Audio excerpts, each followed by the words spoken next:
Let's find the derivative of the following function. So f prime of x, that's our notation for derivative, of the function f of x is equal to 10 all over x. Now recall our definition of the derivative, the limit as h approaches 0 of the function f of x plus h minus f of x all over h. So our first challenge is to evaluate the function f of x plus h, and then from that we're going to subtract the function itself all over h. Once we've done that, we'll take the limit as h goes to 0.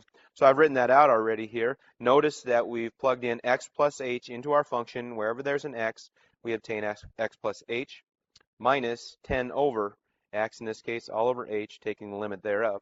Now what we need to do is take the LCD of our denominators. In this particular case, we can multiply top and bottom of our rational expression by the LCD x times x plus h all over 1. In some cases, it's good to write that.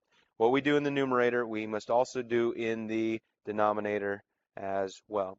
So distributing, here's what we obtain. The limit as h approaches 0 of the following. In this case, the x plus h's cancel out.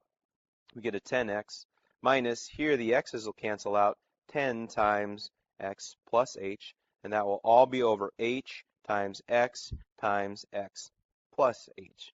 Distributing in the top here, we obtain the following limit as h approaches 0 of 10x minus 10h all over h times x plus h. Conveniently here, the 10x's cancel out for us, so we can look at the following problem. The limit as h approaches 0 of negative 10 times h all over h times x plus h.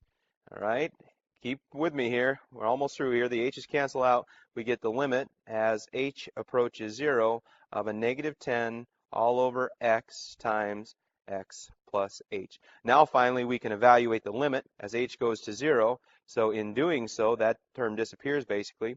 So we get a negative 10 all over x times x, which is simply x squared. So finally, exhaustive practice here, but we found that the derivative of this particular function is negative 10 all over x squared.